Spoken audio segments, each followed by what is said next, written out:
¿qué tal? ¿Cómo están? Bueno, vamos a dar inicio a nuestro octavo encuentro en el marco de nuestra materia Cultura y Sociedad.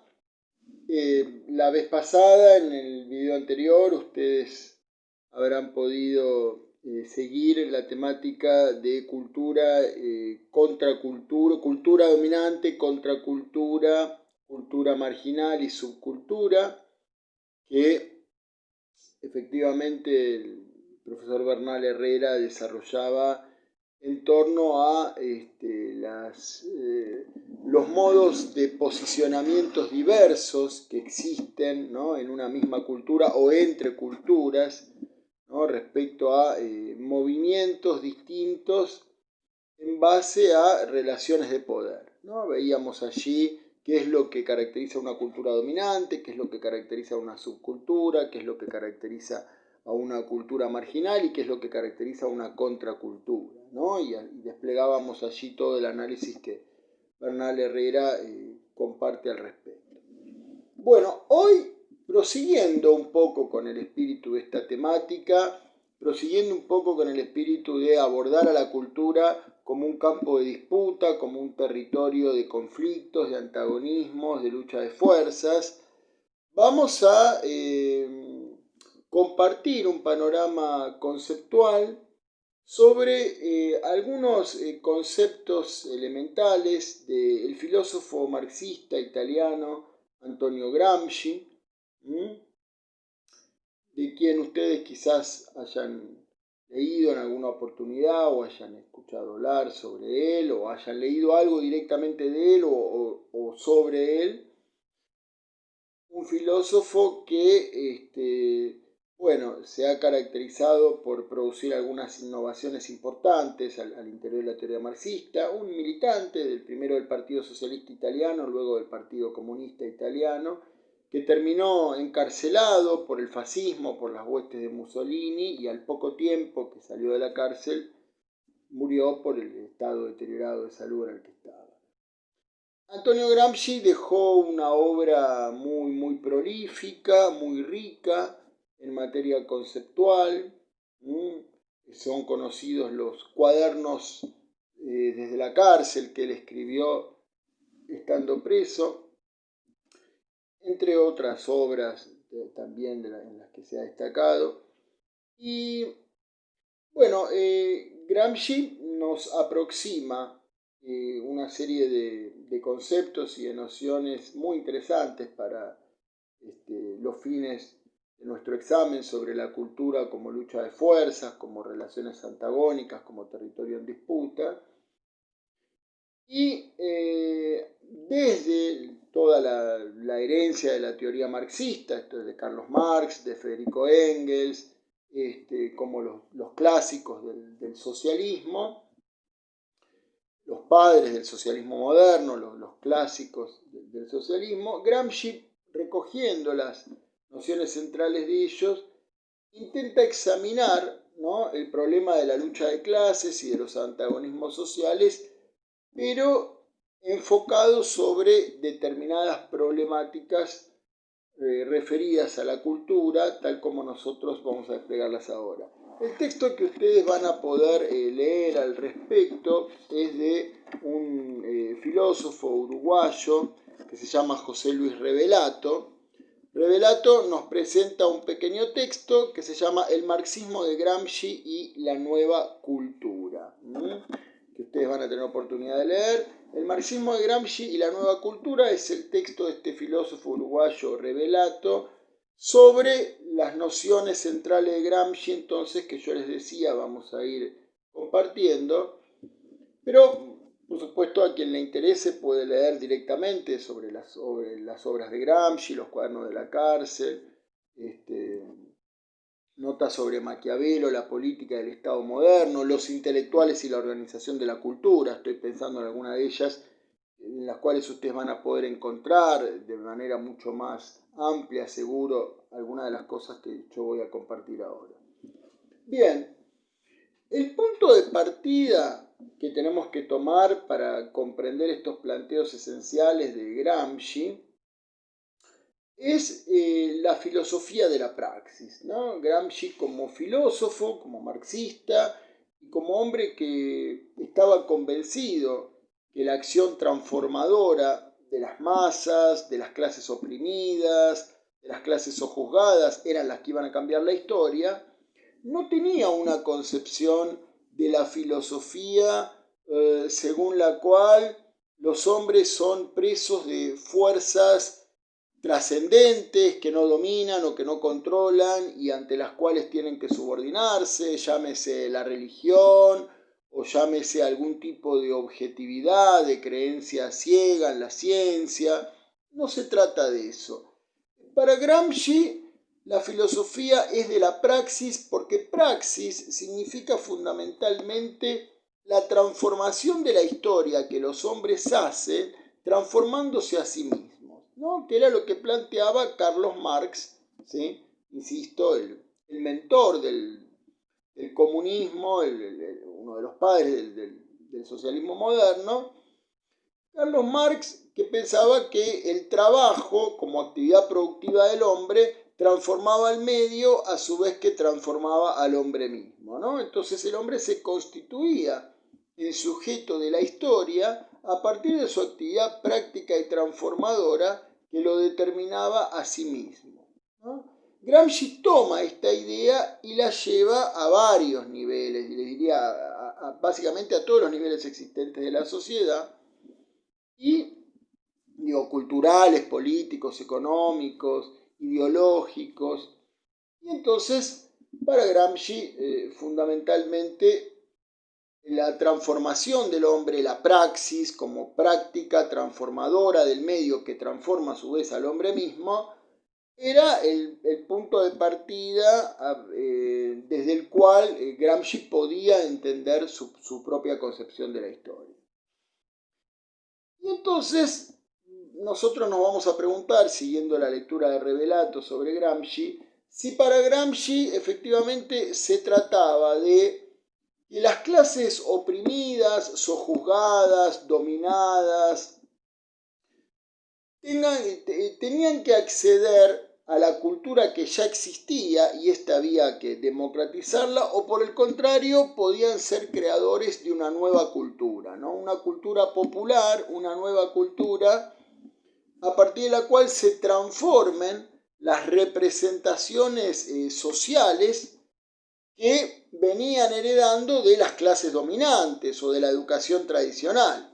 Entonces, ¿había que democratizar la cultura o lo que había que hacer era crear una nueva cultura popular que transforme de lleno las representaciones que históricamente estaban determinadas por las clases dominantes, por la cultura dominante? Veíamos con Bernal Herrera cómo entender la cultura dominante. Bueno, esto era una preocupación de Gramsci.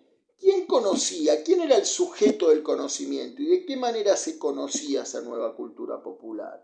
¿No? Esto era también la otra gran pregunta que se hace Revelato y que ustedes van a poder leer en el trabajo sobre Gramsci que él nos presenta. En función de esto es que vamos a examinar los conceptos principales que nos van a permitir entonces entender cómo para Gramsci las clases dominadas, las clases sojuzgadas, las clases oprimidas, las clases explotadas tenían que poder pasar a un dominio distinto, efectivo de la cultura para transformar su situación. Y entonces hay un concepto central que no lo inventa Gramsci, lo toma de la tradición marxista también, pero le va a dar una acepción más profunda, que es el concepto de hegemonía. ¿Qué significa la hegemonía? Bueno, esto es lo que nos va a llevar, ¿no?, un tiempo determinado de estudiar, de profundizar, de examinar, porque es lo que va a ir ligado directamente a el problema de la cultura en Gramsci, que es lo que nos interesa en el marco de la materia cultura y sociedad que estamos compartiendo. Bien, ¿qué es la hegemonía?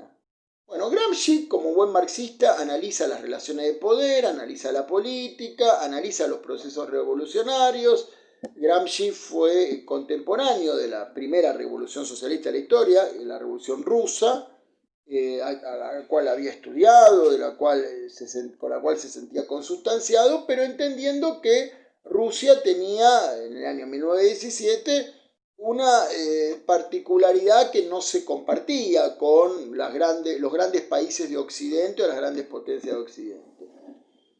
Entonces Gramsci lo que va a plantear es que el poder como tal no se puede sostener solamente a base de coerción o represión estatal, ¿no? Haciendo uso de los conceptos clásicos de la filosofía política, él va a entender que hay un orden de sociedad política, ¿sí?, constituida por el Estado y el orden jurídico, y un orden de sociedad civil, donde justamente la ciudadanía vive de acuerdo a un determinado orden institucional, pero que ambos, sociedad política y sociedad civil, están estrechamente enlazados y que efectivamente Gramsci va a poder dilucidar cuál es la relación entre ellos para la reproducción del poder.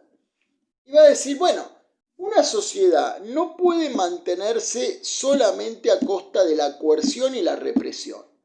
Si ante cada conflicto social y político, ante cada fuerza antagónica al orden establecido, solo se aplicaría un mecanismo de represión, de encarcelamiento, de coerción, de armas, de belicosidad, una sociedad no sería, vamos a decirlo así, duradera en el tiempo. Viviría en permanente estado de guerra civil, a punto de la disgregación.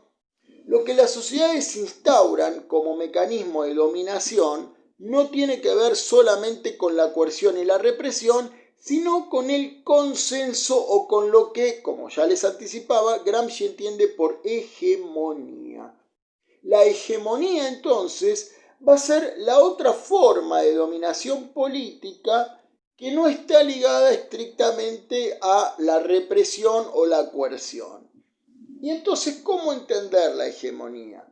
A través de un concepto fundamental, que por supuesto va a ser a la cultura, que es el concepto de ideología, que lo vamos a tomar a grandes rasgos como la forma de la conciencia social, que era una de las definiciones que ya podíamos encontrar en Marx y en Engels, ¿no? Insisto, los padres del socialismo. Entonces, del socialismo científico, ¿sí?, porque hubo distintos tipos de socialismo. Engels hablaba del socialismo científico. Bien, entonces Gramsci va a entender que la hegemonía se construye a partir de la ideología como formas de conciencia social. No pensemos en ideologías específicamente como contenidos políticos, izquierda, derecha, aquí en la Argentina peronismo, radicalismo, socialismo. Esas son formas de ideología, pero no son las únicas. Entendemos por ideología formas de conciencia social, cosmovisiones del mundo, representaciones que constituyen el cemento, ¿sí?, para edificar una perspectiva del mundo. Eso es lo que tenemos que comprender por ideología. Ahora, la hegemonía no es lisa y llanamente, ¿sí?, la educación que las clases dominantes dan a las clases dominadas, que los burgueses dan a los proletarios, que los terratenientes dan a los campesinos, que la iglesia da al pueblo, que no. La hegemonía es un proceso más complejo, es un proceso más contradictorio, es un proceso más complicado para sostener la dominación política. No es simplemente inculcar o inyectar una ideología a las masas como quien, vuelca un contenido sobre recipientes vacíos. No es ese el proceso de hegemonía tal como lo entiende Gramsci.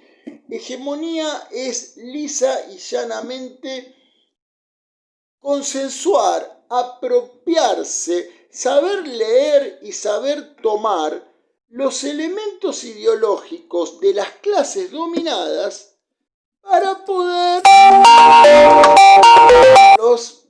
para poder reapropiarlos en base a los intereses de la clase dominante. ¿Se comprende? Es decir, ¿de qué manera lo que ya está presente en la clase dominada, de qué manera lo que ya está presente, ¿sí?, en las capas oprimidas de una sociedad puede tomarse para mejor sustentar un dominio, ¿no? Pueden pensar en la religión, pueden pensar en la literatura, Gramsci hablaba del folclore, de la educación, podríamos pensar hoy en el deporte, en el entretenimiento. Gramsci ya analizaba lo que eran los medios de comunicación de la época. Por lo tanto, eso significa que cuando Gramsci hablaba de hegemonía, hablaba entonces de una reapropiación que las clases dominantes podían hacer de las clases dominadas, ¿sí?, para reproducirlo con el objetivo de ganar el consenso de ellas, ¿sí?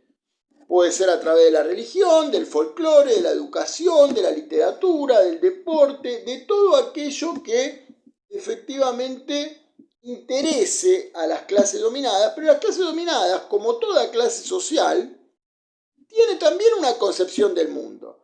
Gramsci llega a decir que todos los hombres son filósofos, aunque no todos van a cumplir una función social como filósofos, pero todos son filósofos, pues todos tienen una concepción del mundo, todos tienen ideología, todos tienen manera de ver las cosas, todos tienen manera de sentar perspectivas, y las clases dominadas la reproducen.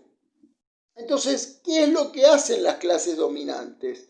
Bueno, tratan de ver cómo tomar esos elementos para reproducirlos y ganar el consenso y el apoyo de las propias clases dominadas, sin que eso implique la necesidad permanente de reprimir, de coercionar, sino a través del dominio simbólico, sutil, ideológico, podríamos decir hegemónico, ¿sí? Es decir, de poder, ¿no? De qué manera se construye hegemonía, de qué manera se construye poder, para que las propias ideologías de las masas populares puedan ser reapropiadas y capitalizadas a los fines de reproducir el poder. Fíjense toda la capacidad estratégica que hay detrás de sostener esto, ¿no?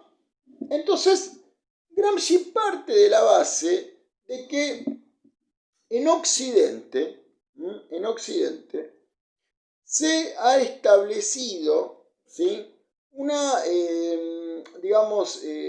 una peculiaridad que por supuesto vivimos hasta hoy, según la cual hay una sociedad política que es el Estado, con su bagaje jurídico, con sus instituciones políticas y su aparato represivo, la policía, el ejército, las fuerzas armadas, etc.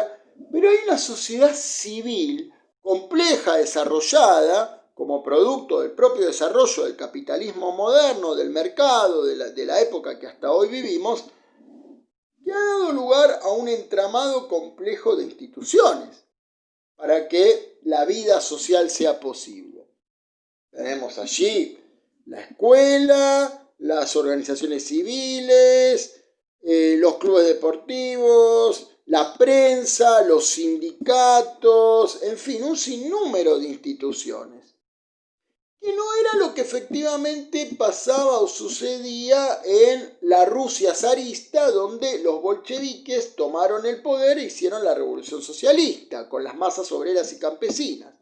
Al contrario, en Rusia el Estado había absorbido, ¿no?, la sociedad civil. El Estado era un gigante que concentraba un sinnúmero de funciones. No es así en Occidente, en el resto de Occidente, porque Rusia tiene una parte occidental, en el resto de Occidente, donde la sociedad civil tiene sus propias instituciones privadas, pero que por supuesto en consonancia con el dominio estatal para la reproducción del poder de las clases dominantes, la burguesía, los terratenientes, los empresarios, etc., reproduzcan ideología, es decir, construyan hegemonía. Y en la escuela, con los chicos, en la prensa, con los lectores, hoy podríamos decir los televidentes y nosotros mismos como consumidores de redes sociales, o las iglesias, o los clubes, o lo que fuere, en todos lados se reproduce ideología con el objetivo de sostener un poder. ¿Esto significa que todo el tiempo los hombres son conscientes, trazan estrategias de laboratorio para reproducir poder? No, pero es algo que se produce. Es algo que se produce. Hay una visión de mundo que se impone sobre otra, aun cuando los hombres no sean conscientes de esto, tal como explicaban Marx y Engels, por ejemplo, en su célebre libro La ideología alemana, ¿no? Entonces, Gramsci lo que decía es, las tareas que tuvo la Revolución Rusa, de la toma del poder estatal, ¿no? Para superar el zarismo y el gobierno constitucional que había después y después ir hacia el socialismo, no era el mismo tipo de tareas que se planteaban en las sociedades occidentales, va a decir Gramsci, donde no hay un Estado que absorbe todo, sino que existen este conjunto y complejo de instituciones privadas, este entramado institucional, donde todo el tiempo se está reproduciendo ideología a través de la hegemonía.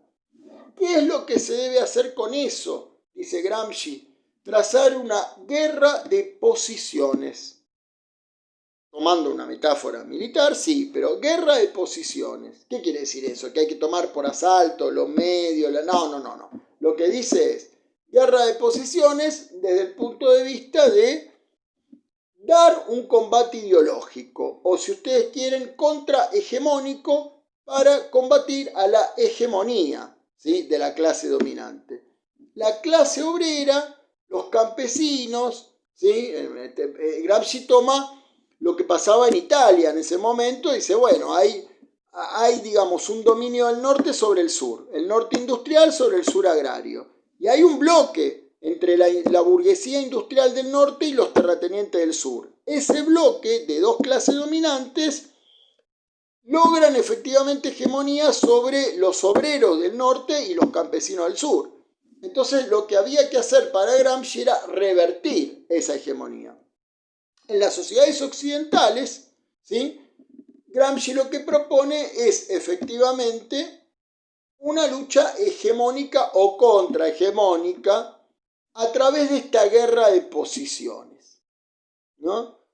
Y desde el marxismo, Gramsci planteaba que no había que sentir desprecio por el sentimiento nacional y popular o la cultura popular, desde la religión, que por ejemplo en el caso del cristianismo abrió los lazos de fraternidad y solidaridad entre los hombres, en fin, o las utopías. Dice, todo eso hay que tomarlo, pero hay que ver cómo redireccionarlo para las clases dominadas.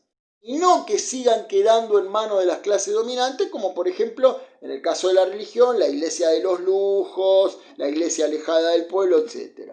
Y asimismo con otras actividades de la cultura. Vuelvo a repetir, con la literatura, con el folclore, con los medios de comunicación, con la educación. No se trataba de una toma directa del poder, sino que había que tomar el poder, por supuesto. Gramsci, como buen marxista, reconoce a la clase obrera como la que debe tomar la dirección de la nueva sociedad socialista, ¿sí?, en un partido, pero este partido no debía ser dirigido por una vanguardia intelectual que manipule a las masas, ¿no?, y produzca una revolución pasiva de arriba hacia abajo, donde las masas no tengan ninguna participación, por eso pasiva, sino que había que educar, había que luchar, había que producir una transformación en las representaciones culturales, es decir, distintas a la que la cultura dominante establecía a través de la hegemonía y la reapropiación de las ideologías populares. Había que combatir eso en la guerra de posiciones, es decir, en cada institución, en la escuela, en la religión, en la prensa, en las organizaciones civiles, en cada institución había que poder dar esta lucha ideológica, esta contrahegemonía, ¿sí?, efectivamente tomando a la clase obrera en un bloque histórico. ¿Qué significa en un bloque histórico? En alianza con otros sectores populares, los intelectuales, los campesinos, la juventud, las mujeres. Alianza, bloque histórico era la soldadura entre los distintos sectores oprimidos con la clase obrera como dirección en su partido, pero no bajo la lógica verticalista, burocrática, vanguardista del intelectual que educa de arriba para abajo o baja la línea, vamos a decirlo así, con la masa como mano de maniobra, sino el bloque histórico que se constituye en el pueblo como sujeto de su propia historia, como aquel que va a transformar la historia a través de la transformación de las representaciones culturales, transformándose a sí mismo. Está la diferencia con cualquier otra instancia de orden burocrático, ¿no? Como por ejemplo sucedió en el estalinismo, que terminó en definitiva abortando todos los logros de la revolución socialista. Entonces, Gramsci lo que planteaba frente a esto es: hay que dar una guerra de posiciones. Cuando la clase obrera vaya a tomar el poder, ya debe estar preparada, ¿sí? Porque efectivamente fue capaz de dar una batalla, ¿sí? En estas distintas, en todo este entramado complejo, institucional, privado, diverso, ideológico, hegemónico, y la toma del poder, ¿sí? Va a suponer ya una maduración, ¿sí? De orden político-ideológico que permita resignificar, ¿sí? El sustrato cultural manejado hasta ahora. Esa es la diferencia entre cultura del pueblo y cultura popular. Pues la cultura del pueblo supone que el pueblo consume la cultura que bajan las clases dominantes. En cambio, la cultura popular supone al pueblo como el sujeto activo que, transformando las representaciones culturales en el hombre nuevo, del cual por ejemplo después hablaba el Che Guevara, ¿sí? Transformando las representaciones culturales se va a transformar a sí mismo. Y entonces puede llegar al poder, ¿sí? Bajo esa maduración.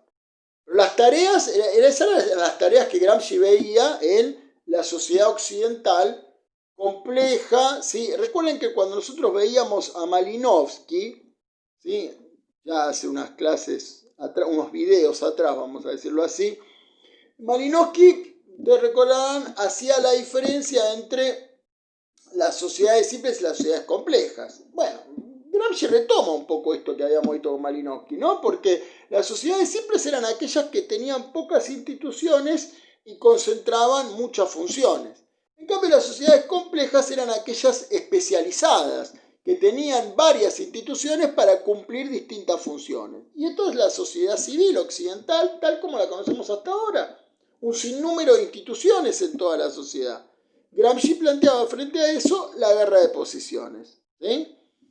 Al interior del marxismo dio una batalla para romper con el mecanicismo, con el dogmatismo y sobre todo con lo que siempre fue una gran desviación en el marxismo, que fue el economicismo, ¿no? Es decir, que bueno, todo estaba determinado por la economía. En definitiva, eso era lo mismo que decir todo estaba determinado por Dios en la religión y el hombre ya tenía un destino prefijado.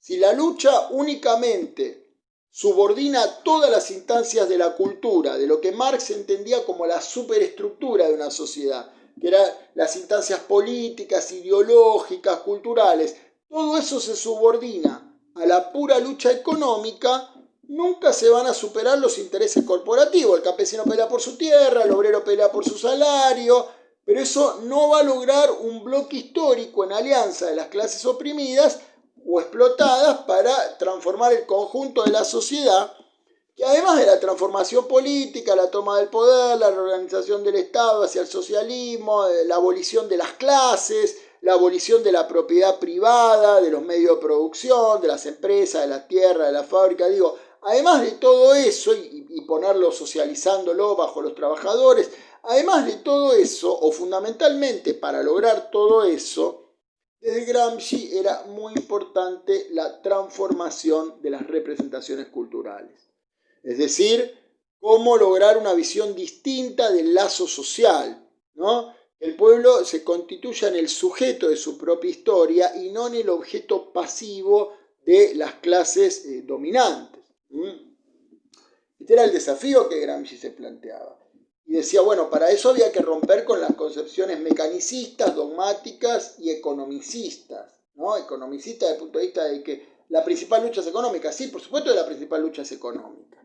Claro, Pero ojo con subordinar todas las luchas a una sola lucha, que sería la lucha económica, donde no importa ocuparse de la cultura, de la educación, de la religión, del folclore, de la literatura, porque para Gramsci todo eso representaba el material ideológico del cual las clases dominantes se habían apropiado a los fines de reproducir, ¿qué cosa? Su propia hegemonía. Para poder conservar la fábrica, para poder conservar la tierra, para poder conservar las cadenas comerciales, no se puede hacerlo solamente a base de represión, a base de violencia física. Se requiere también un dominio más sutil, un dominio más simbólico, pero no por eso menos eficaz. Y esa es la hegemonía. Esa es la hegemonía en términos culturales. Y eso es lo que Gramsci se propone desmantelar, a la hegemonía de las clases dominantes, para que las clases dominadas en alianzas y bloques históricos precisamente transformen la historia y se transformen a sí mismas. Bueno, vamos a redondear por aquí y en el próximo encuentro vamos a continuar un poquito con Gramsci. Que sigan bien.